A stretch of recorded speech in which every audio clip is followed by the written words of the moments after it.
एक जगह पड़ती है हॉइन कीएम करके, मैं उसके लिए बोला है 17 नंबर बस में आप बोल देना कि लास्ट स्टॉप पे छोड़ दो, तो आपको सिटी के अंदर छोड़ देगा। वहाँ से आपको सिम कार्ड, करेंसी एक्सचेंज हो सकता है, तो आपके हॉस्टल्स वगैरह सब कुछ आसपास ही मिलेंगे।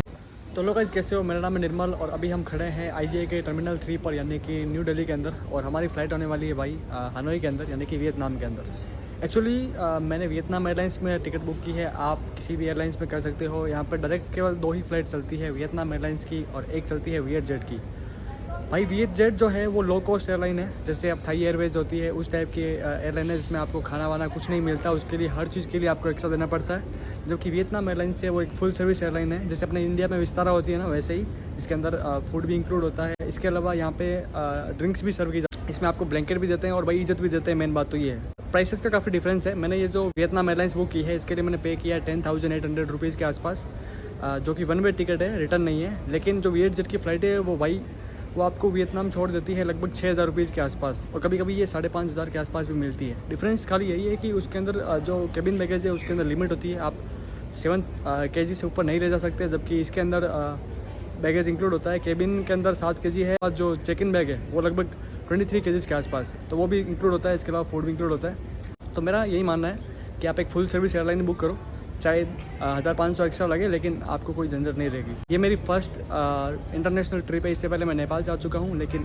उसकी कोई वैसे नहीं, कोई पासपोर्ट पे कोई ठप्पा स्टाम्प वगैरह कुछ लगता नहीं है। खाली इंस्टाग्राम में स्टोरीज़ के अंदर हाईलाइट लगा है कि भाई नेपाल के अंदर गए हुए हैं। उसके अलावा मैं आपको बताता हूँ कि वीज़ा के बारे में क्या क्या प्रोसेस है। तो वीज़ा के लिए आपको लगते हैं भाई $25 के आसपास, जो कि इंडियन रुपीज़ जो बनते हैं 2130-40 रुपये के आसपास।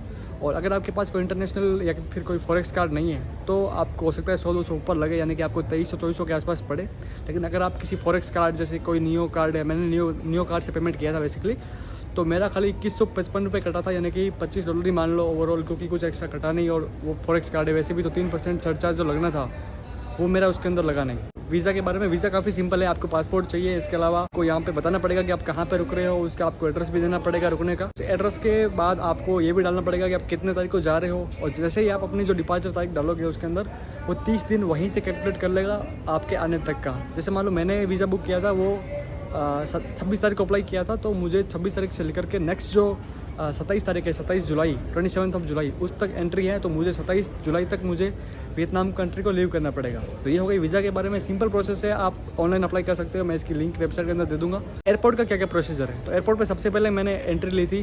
तो मैं आया था भाई बीकानेर से, यानी कि राजस्थान से। तो सबसे पहले मैं आया सराय रोहिला स्टेशन के ऊपर, वहाँ से मैंने मेट्रो करी थी। न्यू दिल्ली जो मेट्रो स्टेशन है वहाँ से डायरेक्ट चलती है एयरपोर्ट के अंदर, तो मुझे वहीं से डायरेक्ट छोड़ दिया। ये पूरी प्रोसेस भाई लगभग 100-150 रुपीज़ के अंदर निपट जाएगी, और आपका कुछ भी उसमें नहीं लगेगा। ऊपर से एयर कंडीशन है वो अलग से। एयरपोर्ट के अंदर का प्रोसेस बताता हूँ। तो एयरपोर्ट के अंदर एंटर करते ही मैं गया था अपने बोर्डिंग पास लेने के लिए। वैसे मैंने वेब चेक इन कर रखा था, तो वेब चेक इन करने के अलावा मेरे पास बोर्डिंग पास तो ऑलरेडी आ गया था वैसे। तो मुझे चाहिए था फिजिकल बोर्डिंग पास, और मेरे पास भाई 30 किलो का जो मेरे पास बैगेज था, क्योंकि मैं यहाँ पे एक्स्ट्रा बैग लेके जा रहा हूँ, कुछ खाने पीने का सामान वगैरह, कुछ मेरे कपड़े वगैरह है। सो वो मैंने बोर्डिंग गेट पे दिया था। आईजीआई के टर्मिनल 3 पे आने के बाद अगर आपने वियतनाम एयरलाइंस की बुक की है तो आपको ए नंबर पे जाना पड़ेगा। यहाँ पे बहुत सारे मतलब पिलर्स लगे हैं, काउंटर्स लगे हैं, ABCDEF करके। आपको अगर वियतनाम एयरलाइंस से किया है तो आप ए नंबर पे जा सकते हो, और वहाँ पे आपको वियतनाम एयरलाइंस के काउंटर दिख जाएंगे। वहाँ जाने के बाद वो आपसे सिंपल चीज़ें पूछेंगे भाई, मुझसे कुछ ज़्यादा पूछा नहीं। उन्होंने बोला पासपोर्ट दिखाओ, तो मैंने पासपोर्ट दिया। उन्होंने कहा वीज़ा दिखाओ, मैंने वीज़ा दिखाया।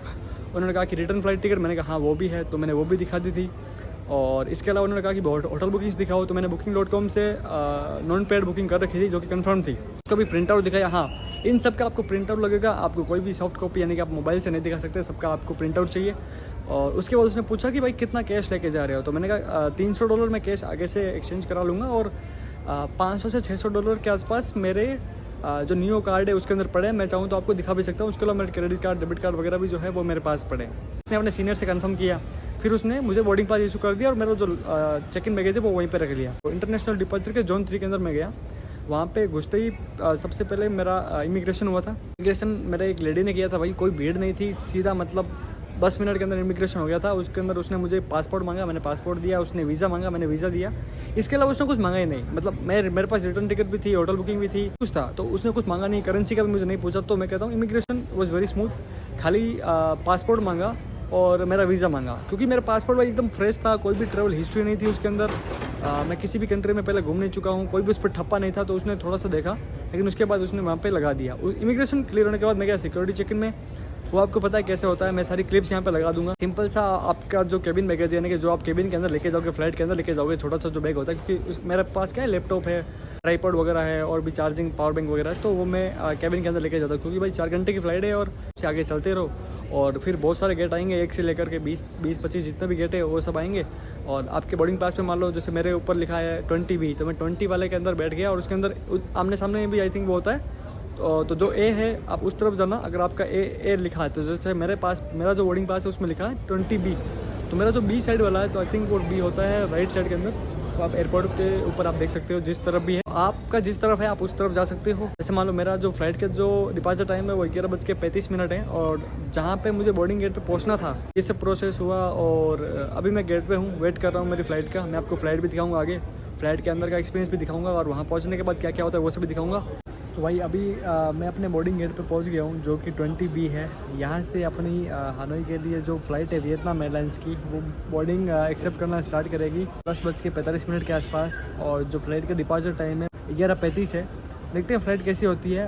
ये रिटर्न टिकट मांगते हैं और नहीं तो क्या करते हैं, बोर्डिंग डिनाई कर देते हैं या फिर इमिग्रेशन में आपको आगे पास ही नहीं करते। उस केस में क्या होता है कि आपकी जो ऑनवर्ड जो टिकट है वो आपकी पूरी वेस्ट हो जाती है, आगे जितनी भी बुकिंग्स है वो सारी की सारी आपकी वेस्ट हो जाती है। तो मैंने ऐसे ही एक कंफर्म टिकट कर ली थी इंडिगो की हो ची मिन्ह से कोलकाता के लिए, जिसको नो डाउट मैं आगे जाके कैंसिल भी करने वाला क्योंकि मैं वापस रिटर्न नहीं करने वाला। तो आप भी रिटर्न टिकट बुक कर सकते हो और मेक श्योर कि आप कंफर्म्ड करो और जो कैंसिलेबल है यानी कि जिसमें मैक्सिमम आपको रिफंड मिलता है वो करो।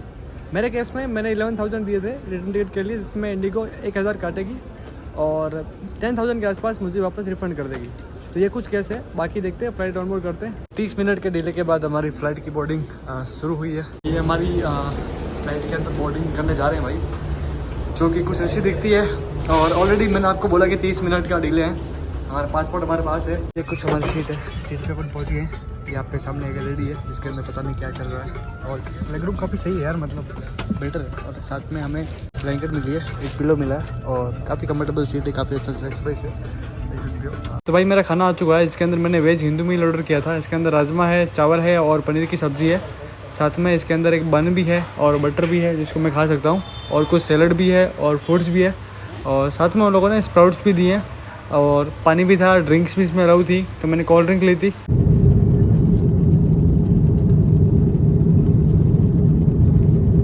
तो भाई यहाँ पे अपना इमिग्रेशन हो गया। ज़्यादा कुछ उसने पूछा नहीं, उसने पासपोर्ट मांगा, पासपोर्ट दिया, बोर्डिंग पास दिया, उसने जस्ट मेरा चेहरा मैच किया और भाई उस पर स्टैम्प लगा दिया।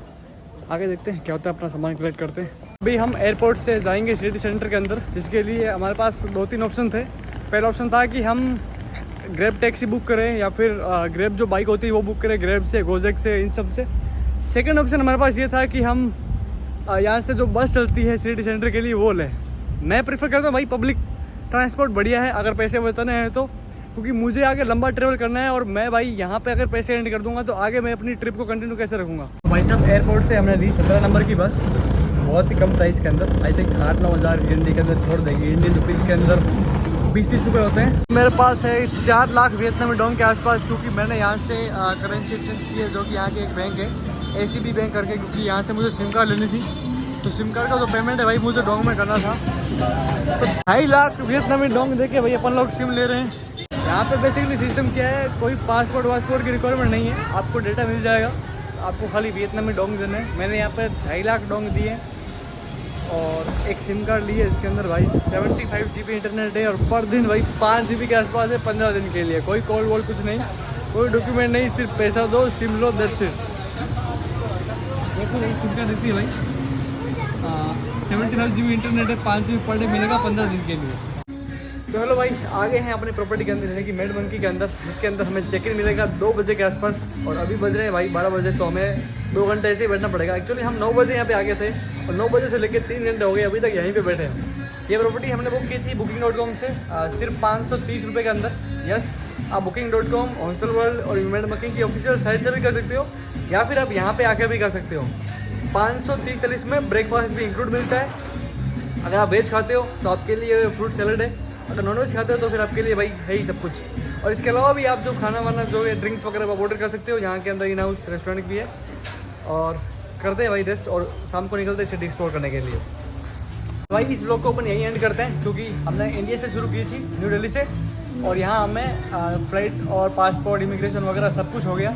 यहाँ पे अभी प्रॉपर्टी में चेक इन भी मार दिया। नेक्स्ट ब्लॉग में हम सिटी एक्सप्लोर करेंगे और पूरा वियतनाम हम एक्सप्लोर करने वाले हैं। तब तक के लिए स्टे ट्यून्ड।